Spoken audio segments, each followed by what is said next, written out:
ओम श्री गणेशाय नमः। हरिः ओम। नमस्ते गणपतये। त्वमेव प्रत्यक्षं तत्त्वमसि। त्वमेव केवलं कर्तासि। त्वमेव केवलं धर्तासि। त्वमेव केवलं हर्तासि। त्वमेव सर्वं खलविदं ब्रह्मासि। त्वं साक्षादात्मासि नित्यं। ऋतं वच्मि सत्यं वच्मि। अवत्वं माम् अववक्तारम् अवश्रोतारम् अवदातारम् अवधातारम् अवानुचानमवशिष्यम् अवपश्चातात्त अवपुरस्तात्त अवचोत्तरातात्त अवदक्षिणातात्त अवचोर्ध्वातात्त अवाधरातात्त सर्वतो मां पाहि पाहि समन्तात्त। त्वं वाङ्मयस्त्वं चिन्मयः त्वमानन्दमयस्त्वं ब्रह्ममयः। त्वं सच्चिदानन्दादितीयोऽसि। त्वं प्रत्यक्षं ब्रह्मासि। त्वं ज्ञानमयो विज्ञानमयोऽसि। सर्वं जगदिदं त्वत्तो जायते। सर्वं जगदिदं त्वत्तस्तिष्ठति। सर्वं जगदिदं त्वयि लयमेष्यति। सर्वं जगदिदं त्वयि प्रत्येति। त्वं भूमिरापो नलो नीलो नभः। त्वं चत्वारि वाक्पदानि। त्वं गुणत्रयातीतः। त्वं कालत्रयातीतः। त्वं देहत्रयातीतः। त्वं मूलाधारस्थितोऽसि नित्यं। त्वं शक्तित्रयात्मकः। त्वां योगिनो ध्यायन्ति नित्यं। त्वं ब्रह्मास्त्वं विष्णुस्त्वं रुद्रस्त्वम् इन्द्रस्त्वम् अग्निस्त्वं वायुस्त्वं सूर्यस्त्वं चन्द्रमास्त्वं ब्रह्मभूर्भुवः सुवरोम। गणादिं पूर्वमुच्चार्य वर्णादिं तदन्तरम् अनुस्वारः परतरः अर्धेन्दुलसितं तारेण रुद्धम् एतत्तव मनुस्वरूपं। गकारः पूर्वरूपम् अकारो मध्यमरूपम् अनुस्वारश्चान्त्यरूपं बिन्दुरुत्तररूपं नादः सन्धानं संहिता सन्धिः सैषा गणेशविद्या गणकऋषिः निश्चितगायत्री छन्दः श्रीमहागणपतिदेवता। ॐ गङ्गणपतये नमः।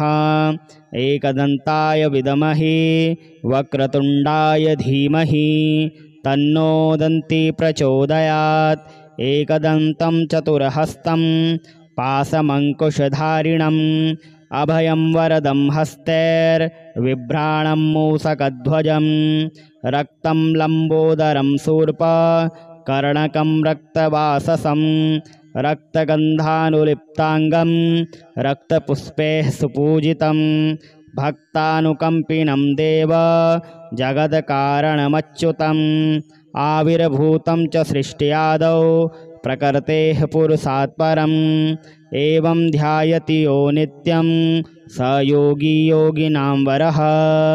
नमो व्रातपतये नमो गणपतये नमः प्रमथपतये नमस्ते स्थूलम्बोदराय एकदन्ताय विघ्नविनाशिने शिवसुताय श्रीवरदमूर्तये नमो नमः। हरिः ओम। नमस्ते गणपतये। त्वमेव प्रत्यक्षं तत्त्वमसि। त्वमेव केवलं कर्तासि। त्वमेव केवलं धर्तासि। त्वमेव केवलं हर्तासि।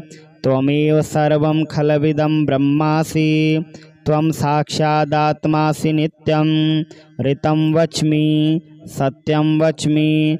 अवत्वं माम् अववक्तारम् अवश्रोतारम् अवदातारम् अवधातारम् अवानुचानमवशिष्यम् अवपश्चातात्त अवपुरस्तात्त अवचोत्तरातात्त अवदक्षिणातात्त अवचोर्ध्वातात्त अवाधरातात्त सर्वतो मां पाहि पाहि समन्तात्त।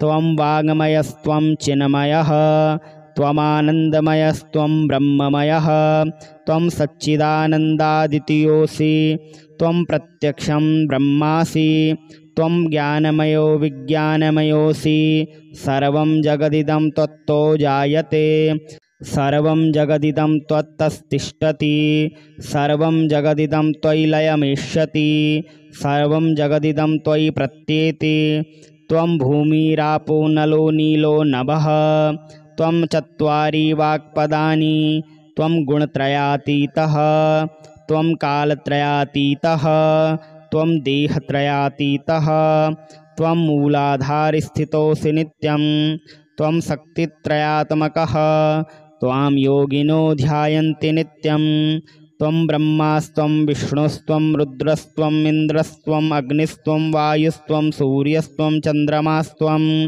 ब्रह्मभूर्भुवः सुवरोम गणादिं पूर्वमुच्चार्य वर्णादिं तदन्तरम् अनुस्वारः परतरः अर्धेन्दुलसितं तारेण रुद्धम् एतत्तौ मनुस्वरूपं गकारः पूर्वरूपम् अकारो मध्यमरूपम् अनुस्वारश्चान्त्यरूपं बिन्दुरुत्तररूपं नादः सन्धानं संहिता सन्धिः सैषा गणेशविद्या गणकऋषिः निश्चितगायत्री छन्दः श्रीमहागणपतिदेवता ॐ गङ्गणपतये नमः एकदन्ताय विद्महे वक्रतुण्डाय धीमहि तन्नो दन्ती प्रचोदयात् एकदन्तं चतुर्हस्तं पाशमङ्कुशधारिणम् अभयं वरदं हस्तैर्बिभ्राणं मूषकध्वजं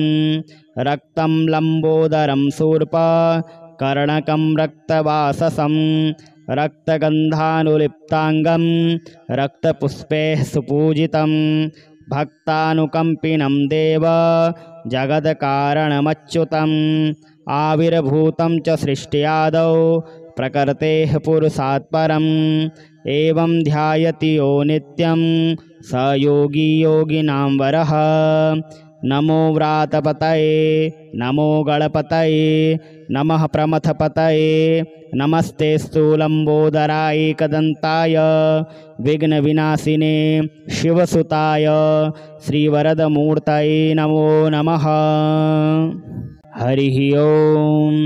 नमस्ते गणपतये त्वमेव प्रत्यक्षं तत्त्वमसि त्वमेव केवलं कर्तासि त्वमेव केवलं धर्तासि त्वमेव केवलं हर्तासि त्वमेव सर्वं खलविदं ब्रह्मासि त्वं साक्षादात्मासि नित्यं ऋतं वच्मि सत्यं वच्मि अवत्वं माम् अववक्तारम् अवश्रोतारम् अवदातारम् अवधातारम् अवानुचानमवशिष्यम् अवपश्चात्तात् अवपुरस्तात् अवचोत्तरात् अवदक्षिणात् अवचोर्ध्वात् अवाधरात् सर्वतो मां पाहि पाहि समन्तात् त्वं वाङ्मयस्त्वं चिन्मयः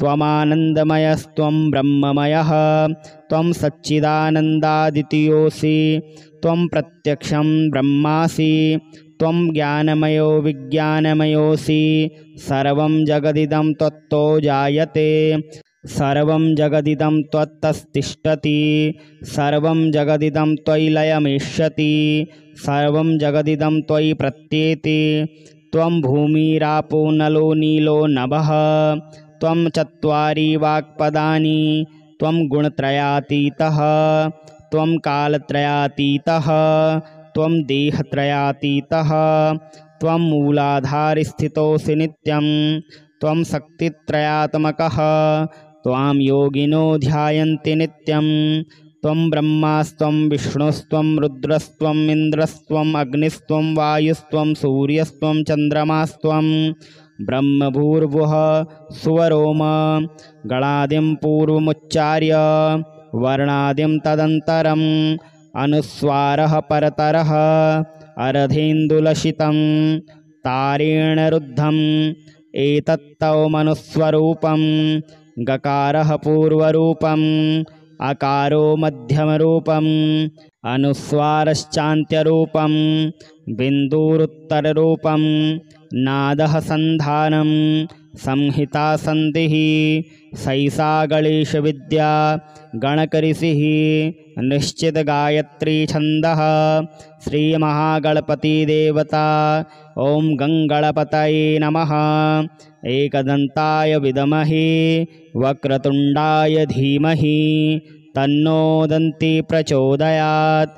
एकदन्तं चतुर्हस्तं पाशमङ्कुशधारिणम् अभयं वरदं हस्तैर्बिभ्राणं मूषकध्वजं रक्तं लम्बोदरं शूर्पकर्णकं रक्तवाससं रक्तगन्धानुलिप्ताङ्गं रक्तपुष्पैः सुपूजितं भक्तानुकम्पिनं देव जगत्कारणमच्युतम् आविर्भूतं च सृष्ट्यादौ प्रकृतेः पुरुषात् परम् एवं ध्यायति यो नित्यं स योगी योगिनां वरः।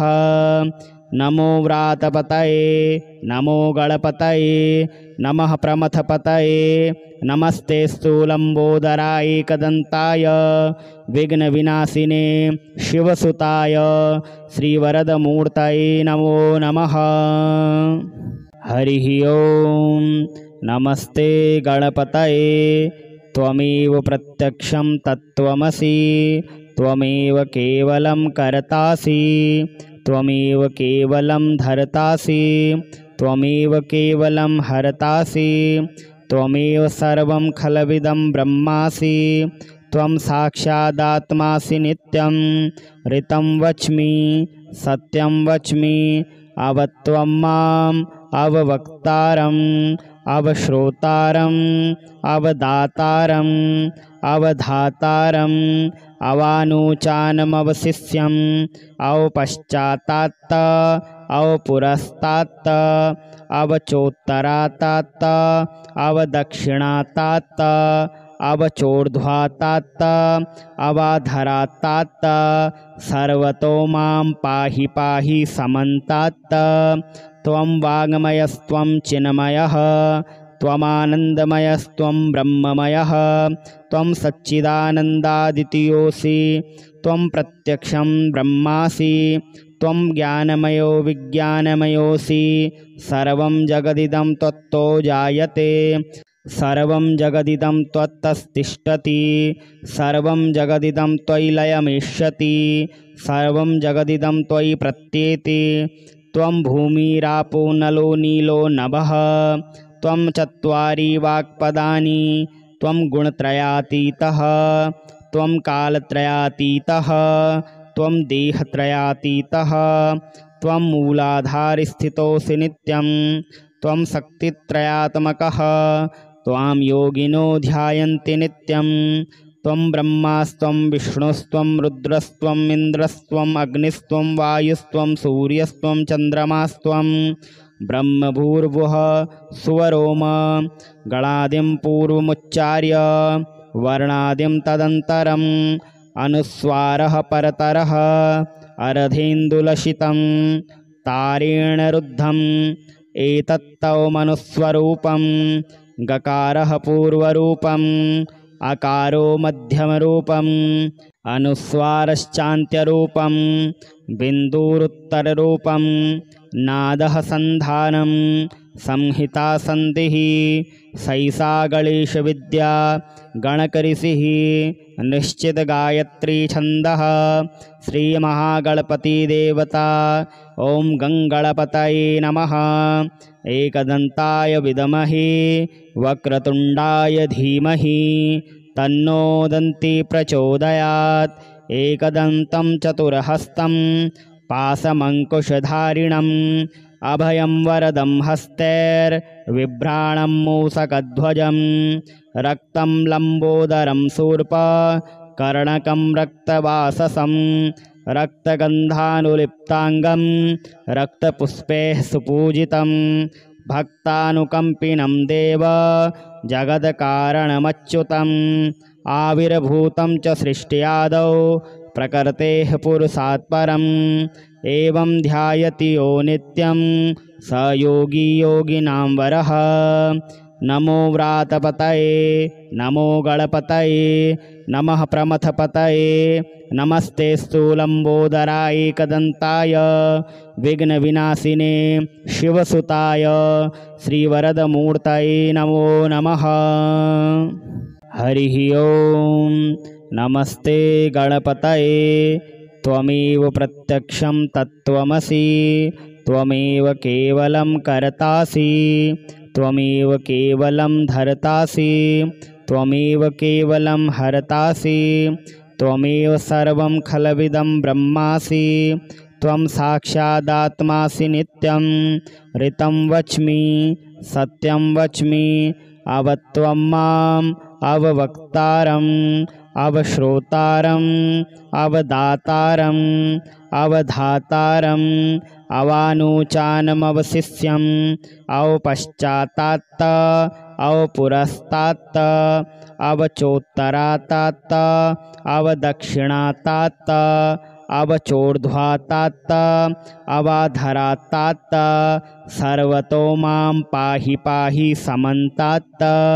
त्वं वाङ्मयस्त्वं चिन्मयः त्वमानन्दमयस्त्वं ब्रह्ममयः त्वं सच्चिदानन्दादित्योऽसि त्वं प्रत्यक्षं ब्रह्मासि त्वं ज्ञानमयो विज्ञानमयोऽसि सर्वं जगदिदं त्वत्तो जायते सर्वं जगदिदं त्वत्तस्तिष्ठति सर्वं जगदिदं त्वयि लयमिष्यति सर्वं जगदिदं त्वयि प्रत्येति त्वं भूमिरापो नलो नीलो नभः त्वं चत्वारि वाक्पदानि त्वं गुणत्रयातीतः त्वं कालत्रयातीतः त्वं देहत्रयातीतः त्वं मूलाधारस्थितोऽसि नित्यं त्वं शक्तित्रयात्मकः त्वां योगिनो ध्यायन्ति नित्यं त्वं ब्रह्मास्त्वं विष्णुस्त्वं रुद्रस्त्वम् इन्द्रस्त्वम् अग्निस्त्वं वायुस्त्वं सूर्यस्त्वं चन्द्रमास्त्वं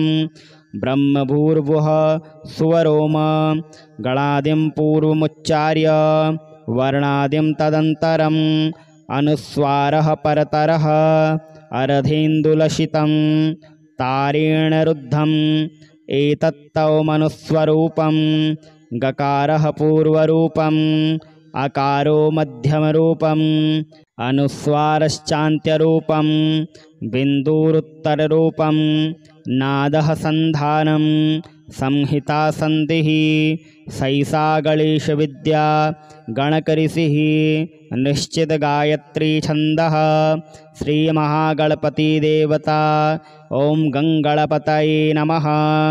एकदन्ताय विद्महे वक्रतुण्डाय धीमहि तन्नो दन्ती प्रचोदयात्।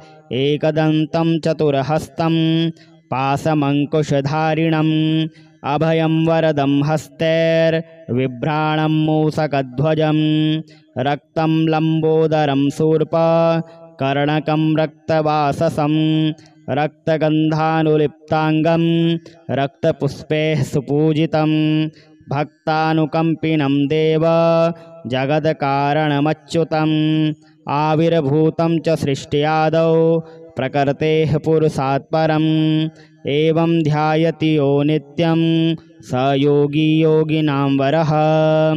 नमो व्रातपतये नमो गणपतये नमः प्रमथपतये नमस्ते लंबोदराय एकदंताय विघ्नविनाशिने शिवसुताय श्रीवरदमूर्तये नमो नमः। हरिः ओम।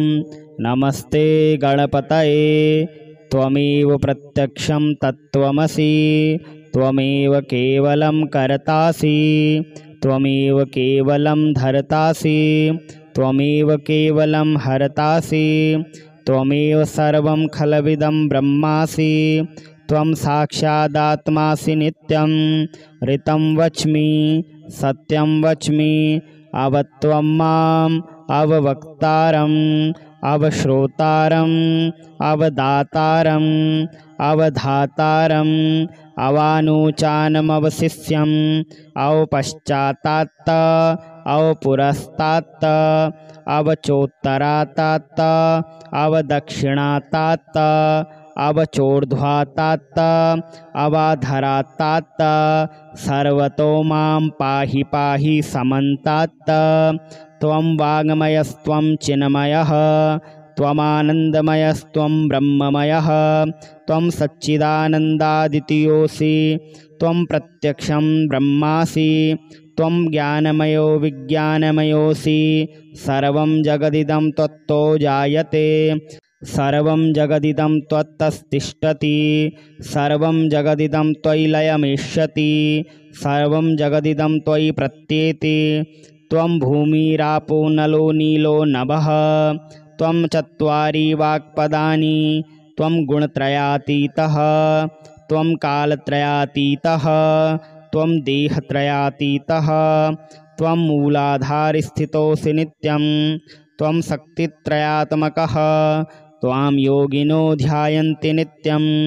त्वं ब्रह्मास्त्वं विष्णुस्त्वं रुद्रस्त्वम् इन्द्रस्त्वम् अग्निस्त्वं वायुस्त्वं सूर्यस्त्वं चन्द्रमास्त्वं ब्रह्मभूर्भुवः सुवरोम गणादिं पूर्वमुच्चार्य वर्णादिं तदन्तरम् अनुस्वारः परतरः अर्धेन्दुलसितं तारेण रुद्धम् एतत्तव मनुस्वरूपं गकारः पूर्वरूपम् अकारो मध्यमरूपम् अनुस्वारश्चान्त्यरूपं बिन्दुरुत्तररूपं नादः सन्धानं संहिता सन्धिः सैषा गणेशविद्या गणकऋषिः निश्चितगायत्री छन्दः श्रीमहागणपतिदेवता।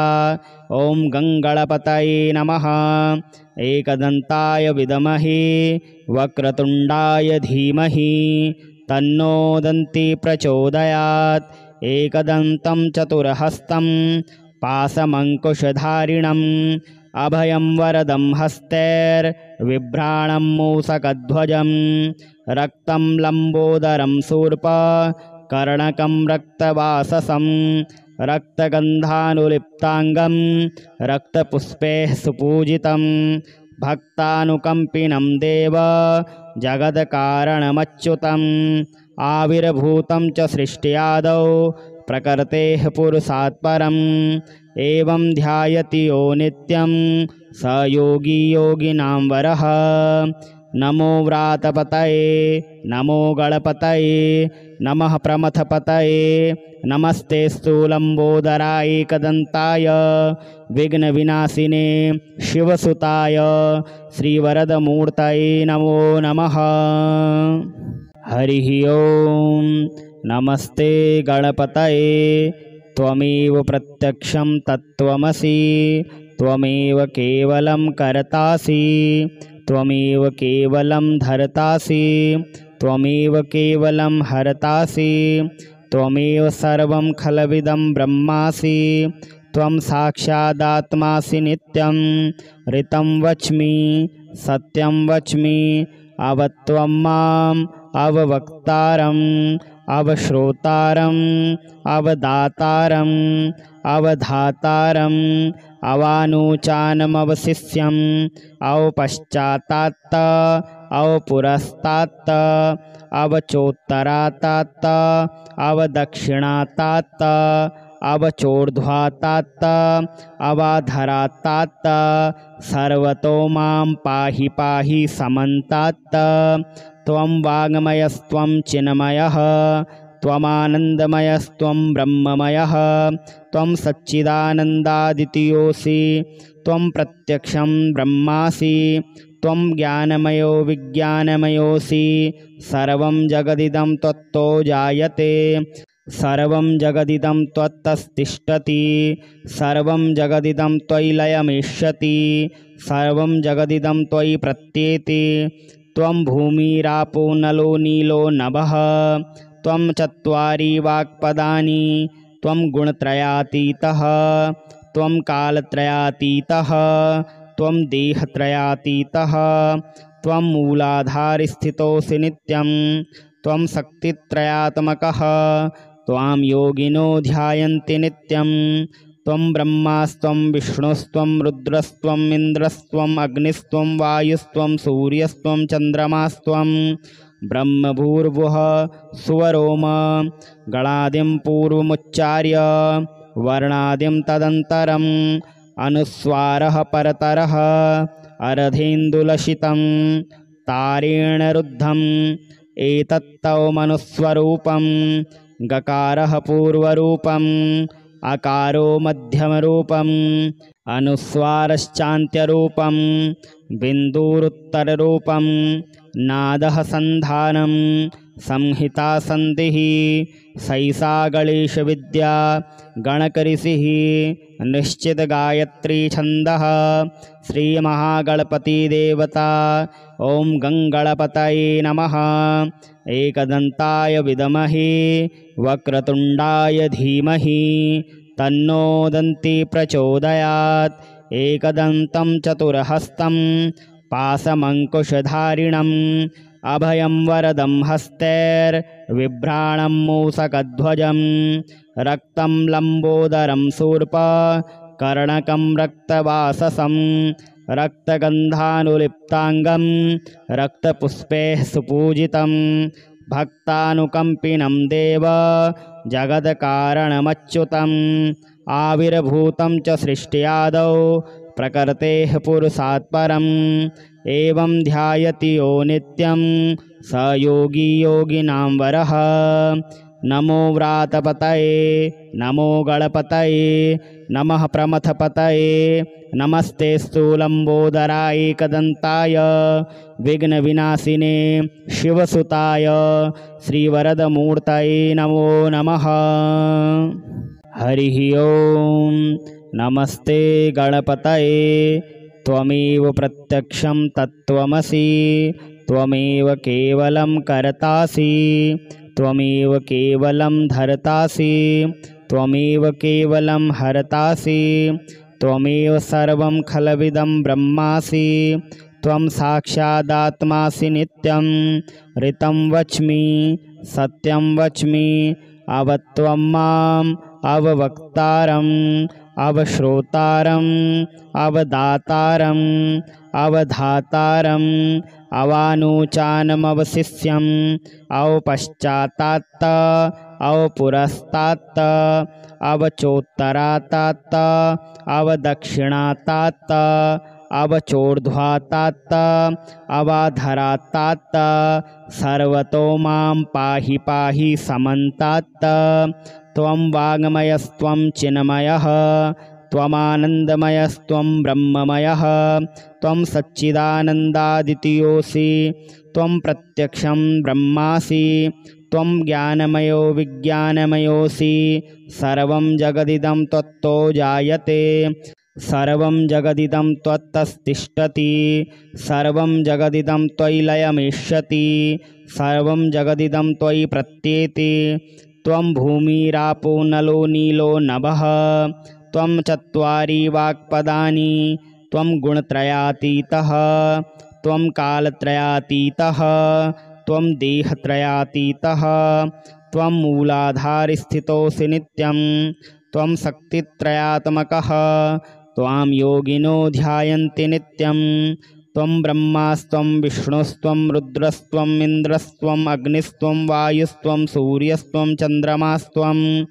ब्रह्मभूर्भुवः सुवरोम गणादिं पूर्वमुच्चार्य वर्णादिं तदन्तरम् अनुस्वारः परतरः अर्धेन्दुलसितं तारेण रुद्धम् एतत्तौ मनुस्वरूपं गकारः पूर्वरूपम् अकारो मध्यमरूपम् अनुस्वारश्चान्त्यरूपम् बिन्दुरुत्तररूपम् नादः सन्धानं संहिता सन्धिः सैषा गणेशविद्या गणकऋषिः निश्चित गायत्री छन्दः श्रीमहागणपतिदेवता ॐ गङ्गणपतये नमः।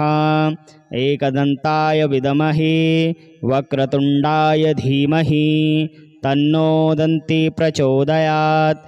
एकदन्तं चतुर्हस्तं पाशमङ्कुशधारिणम् अभयं वरदं हस्तैर्बिभ्राणं मूषकध्वजं रक्तं लम्बोदरं शूर्पकर्णकं रक्तवाससं रक्तगन्धानुलिप्ताङ्गं रक्तपुष्पैः सुपूजितं भक्तानुकम्पिनं देव जगत्कारणमच्युतम् आविर्भूतं च सृष्ट्यादौ प्रकृतेः पुरुषात् परम् एवं ध्यायति यो नित्यं स योगी योगिनां वरः। नमो व्रातपतये नमो गणपतये नमः प्रमथपतये नमस्ते स्थूलम्बोदराय एकदन्ताय विघ्नविनाशिने शिवसुताय श्रीवरदमूर्तये नमो नमः। हरिः ओं। नमस्ते गणपतये त्वमेव प्रत्यक्षं तत्त्वमसि त्वमेव केवलं कर्तासि त्वमेव केवलं धर्तासि त्वमेव केवलं हर्तासि त्वमेव सर्वं खलविदं ब्रह्मासि त्वं साक्षादात्मासि नित्यं ऋतं वच्मि सत्यं वच्मि अवत्वं माम् अववक्तारम् अवश्रोतारम् अवदातारम् अवधातारम् अवानुचानमवशिष्यम् अवपश्चात्तात् अवपुरस्तात् अवचोत्तरात् अवदक्षिणात् अवचोर्ध्वात् अवाधरात् सर्वतो मां पाहि पाहि समन्तात्।